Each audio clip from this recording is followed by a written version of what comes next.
Hey there guys, Aldershot here, and today we're going to take a look at Abyss Odyssey, developed by Ace Games and published by Atlas. It's currently on sale on Steam at the regular price of $15. So what is Abyss Odyssey? It's kind of hard to put my finger on this one because it's actually a blend of a whole bunch of different genres. Best way I can describe it in a nutshell is Super DarkSoulsVania 2 Turbo. Yes, that's what I said. It's a little bit weird, but I'll explain myself when we get into the game. So let's get into the game. Oh, actually, before let's explore some of the features real quick. All right, you have your leaderboards, of course. Then there's local, not online. There's local versus, where you can play upwards to 4 players with a different kind of characters and all that sort of stuff. Then you can enter the Abyss, which is the main game mode. You can play this online or local, your choice, though from my experience I must admit the online play is rather unreliable and quite buggy. I don't think the netcode is up to par, which is a bit unfortunate. Alright, but it's there for you. Hopefully they can fix it. Now you do have Nightmare difficulty on or off. Usually I play with it on under normal circumstances, but my skill level tends to drop dramatically when I'm commentating and playing at the same time, so we're going to be pussies and play it on normal. That's right, I said it. And you do have a few characters to choose from. Initially you only have the Fencer. Alright, I don't remember any of their names because they're kind of hard to pronounce, but this is your first character. Alright, then you also have a two-handed warrior, essentially, kind of slow but very, very tough and deals massive amounts of damage. And then you have your Lancer, or what I call the Nymph, who is like a Lancer that you'll find in RPGs and action-adventure games. Alright, but we're going to take her out because she's my favorite character. So you do have to unlock them through playing the game, obviously. Initially, you're only stuck with just one area when you start the game, but then you can unlock new areas to start the game from. What you're looking at right now is essentially the whole map of this play session. On the right side, it maps out the exact areas that you're going to go. The darker the reds, the harder the levels. The lighter the red, the easier it is. Alright, with a few other little symbols that represent other things that we'll talk about down the road. But as you can see, the third one over here has a lot of red blocks, meaning there's a lot of hard levels if you're going to descend down this way. But it is the shortest way because it skips the first 4 levels, which is useful. The second one is, you know, medium difficulty with a moderate amount of levels to complete, while the first one is the easiest, but you have to complete a lot more levels. So after you unlock all 3 of them, you're going to have to kind of decide yourself on which path you're going to take. And if you haven't noticed already, there are a couple of cross paths where you can cross over from one area to another. Alright, so we're going to start with the medium one, because why not? And we're going to talk a little bit about the game once we get in. Alright, so this is Abyss Odyssey. Alright, so you have, you know, it's a 2.5D platformer, as you can see, with some pretty good looking art. We'll talk a little bit more about that down the road. But let's kind of talk about some of the attacks that you can do and why does it represent fighting games. Because there is actually a lot of fighting game elements in this action platformer, which is kind of interesting, something that really drew me to Abyss Odyssey. Alright, anyways, you have your normal attack, you know, and you combine it with different directions and it'll do different things. You can combo them into each other as well. Then you have your special attacks as well.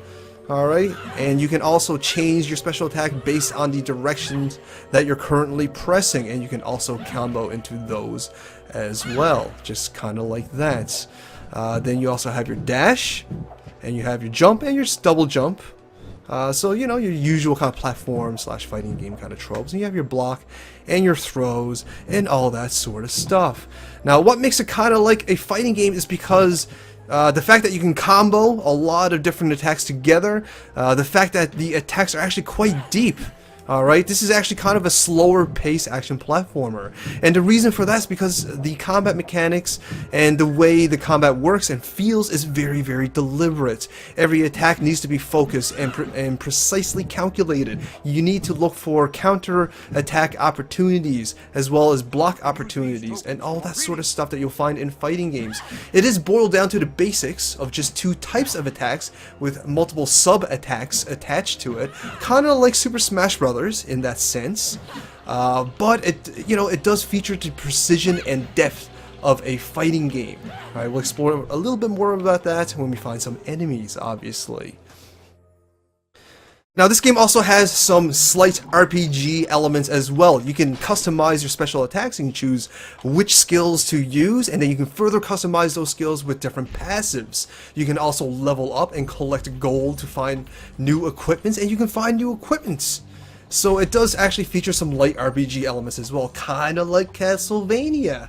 Alright, now I also kind of compared it to Dark Souls a little bit. Why? It's because this game can be just as punishing as Dark Souls. When you die, you're basically dead. You're going to have to start a new session, to a degree. We'll talk about the death in a little bit. It's actually handled kind of interestingly, alright? But it's very, very punishing, and it features very exact and very deliberate combat mechanics, just like Dark Souls. But at the same time, this is very much a fear game, but that is still challenging, kind of like Dark Souls, alright? Now, something else that's sort of Souls-like is that, actually, you know what, I'll talk about it when we, no, you know what, I'm going to mention it now. I just kind of brought it up. There is a statue in this game where the face of the statue will crack, depending on how many times players overall online have finished the last boss. And as the statue cracks, once it becomes completely destroyed, the last boss will lose his mask, revealing a new section of him. And it also reveals new areas of the game.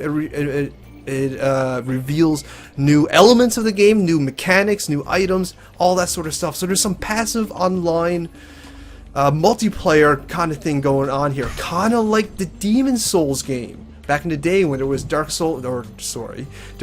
Worlds and Light Worlds in that game, and that was affected based on how many deaths and successes players had while playing that game online. And this game kind of does the same thing, except with the last boss.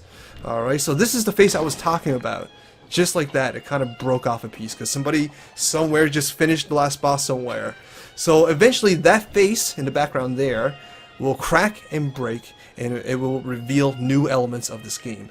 That's really interesting, something that caught my attention. Alright, but anyways, let's move on. We found this violin demon person here. You can talk to him. Hello, sir. Okay.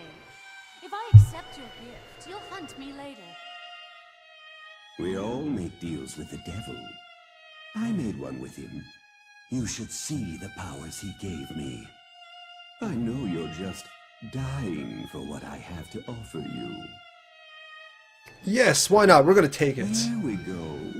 Yes, now put it to good use, because I'll be seeing you again very soon. So when you run into him, he's kind of a random encounter. He'll give you an item of some sort. Oh, he gave us a soul. Very nice. That's perfect, actually.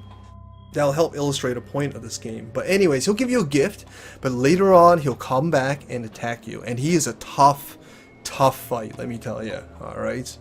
Anyways, moving on.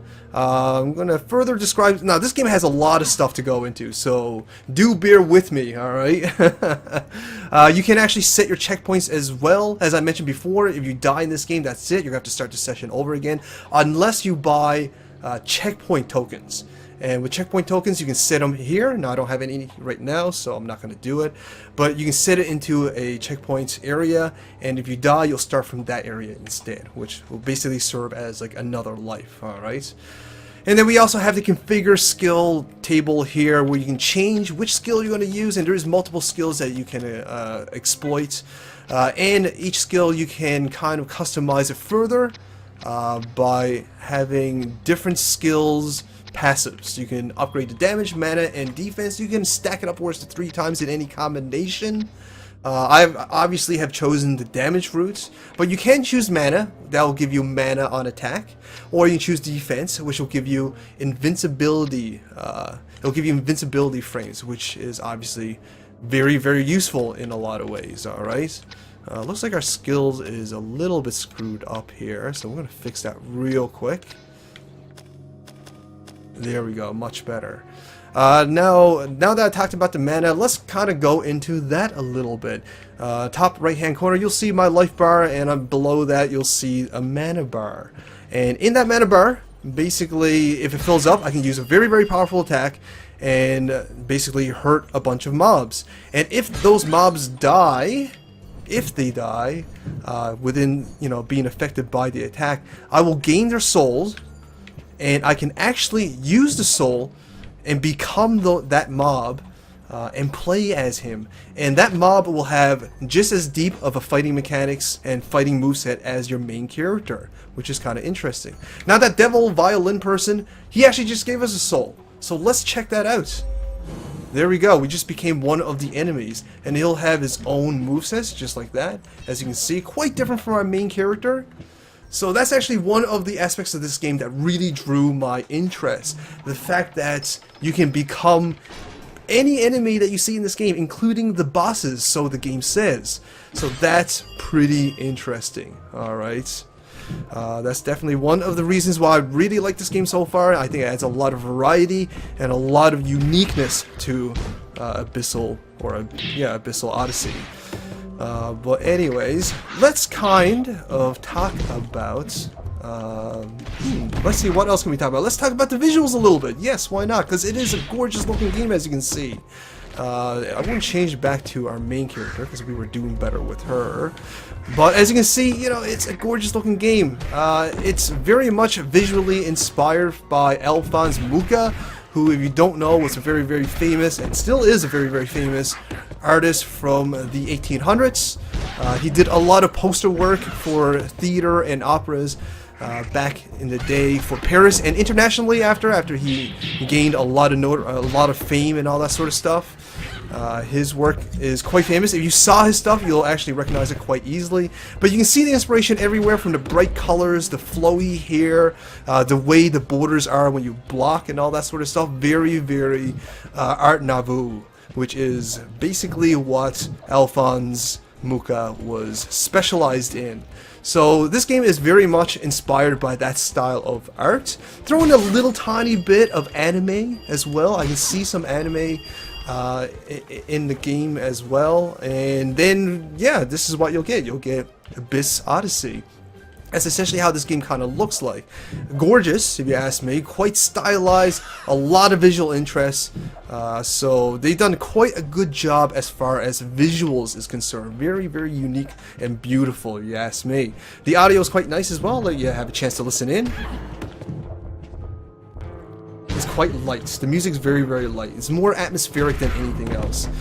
It's not overly dominating, which actually I don't mind, but it does remind me of like classic Castlevania kind of music. It is very, very symphony based, you know, with pianos and the orchestras and all that stuff. Now we're not doing so well, so we're going to switch back to our second character because he actually has his own life bar, and you can kind of manage your you know, your HP pool doing it that way. He almost serves as a second life in a sense. Oh, an HP pot. We're definitely going to grab that because they are actually quite rare and, for obvious reasons, very, very useful. And we're going to use it right away. You're going to want to use any useful item you have the second you need them, because there's no point of saving it, because the game session, when it ends, you're not going to have all those items anymore. You're only going to have your XP and gold, essentially.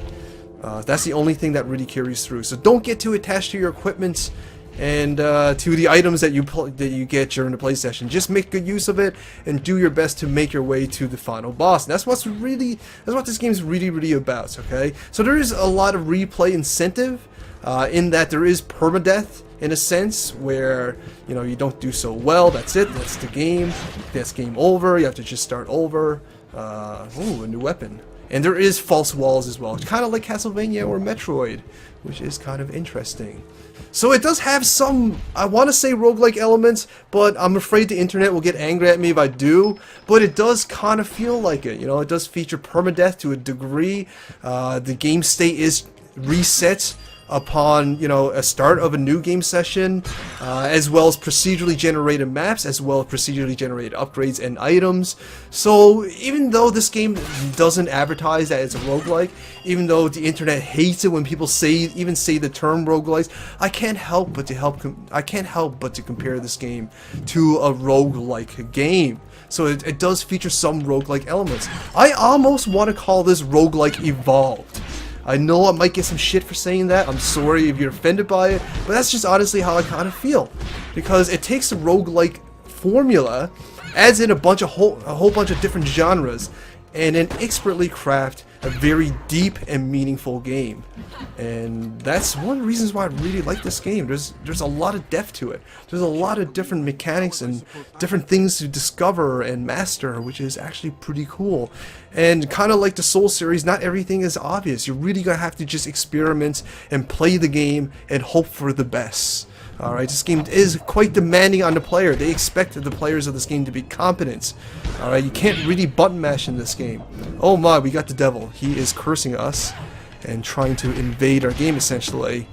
So we're going to try and do our best and not get killed, because he is usually kind of a tough fight. And we're low on health, so we're going to change our character. Oh god, he keeps cursing us. And there are status effects in this game, just like an RPG would. Curse basically makes you very, very slow, and your attack's a lot less effective, so there is that. So yeah, that's basically Abyss Odyssey. It's a very, very deep game that features a blend of a bunch of different genres and executed quite well, I must say. The game feels very, very good, very, very responsive, though I must admit that this game does have a very high learning curve, and it will feel kind of weird and very sluggish at first, but the sluggish feeling is mainly there because the game is so deliberate, because the game expects you to precisely make all your attacks rather than button mashing, and kind of think before you strike. So that's why it feels kind of sluggish, I think. Oh, we managed to defeat him. Excellent. But yeah, so that's basically Abyss Odyssey. Quite a good game, I must say. Again, a bit of a high learning curve, but once you get it, it definitely feels quite nice. Very, very enjoyable. One of the best feeling action platformers I've ever played, to be completely honest. Mechanically, it is one of the strongest games I've seen in a long time. They've executed the blend of fighting game, action platformer extremely, extremely well, I gotta say. And I came from a fighting game background, if you don't mind me saying so. My first game was Street Fighter, then I moved on to Mortal Kombat, then became very, very good at Tekken and Soul Calibur. So I have some experience with fighting games. I'm no stranger to it, and this game does quite a good job of emulating that experience. So yeah, quite enjoyable. Abyss Odyssey, guys, very, very good game. I highly recommend checking it out. If you're into this sort of stuff, then more than likely it'll be the best $15 you'll ever spend. I've been playing a crap ton of this game. I really, really enjoy it. Well, we're about to die, actually, and I haven't actually been able to show you the death mechanic, so we'll do that, because I don't think I would have the life to kill the sub-boss. So maybe it'll give us an opportunity. We'll turn this negative into a positive. I'll show you the death mechanics in this game. It's actually quite unique and very, very interesting. Actually, we're not doing too bad. We're actually kind of kicking his ass, and I am okay with that. Hopefully, we won't kick his ass too much, because then I can show you the death mechanic. If we do, then I'll just suicide. Oh, never mind. There we go. Death. Now, when you die, this is the really interesting part. One of the soldiers come down and try his best to rescue you, and you play as the soldier. And basically, you're going to have to play through the game like you normally would. You can pick up the weapon, so you can give it back to your main character when you find her again. And you're going to want to look for an altar to resurrect her, essentially. And that's really what you're going to try to do. Now, the soldier is interesting. Just like the enemy souls that you can capture, his movesets and mechanics are just as deep as the main character. And he will have his own movesets.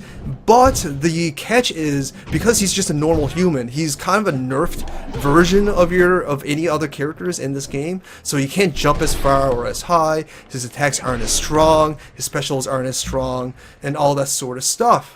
So, but if you can manage to get your soldier character to an altar, then you can actually revive your main character and continue playing. And this is really the area I was trying to go through. Every now and then you'll find a random area. We'll send you into like this challenge room. It'll let you play as one of the enemy mobs, fighting against other enemy mobs. And if you succeed, you'll get your life back. And you'll get the soul of the character as well. So, cool little random elements to mix things up, keep the pace going and interesting.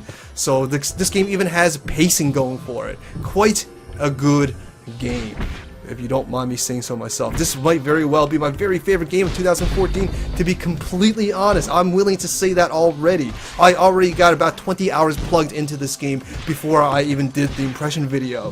So, there you go, guys. I really like this game. Definitely check it out. Abyss Odyssey.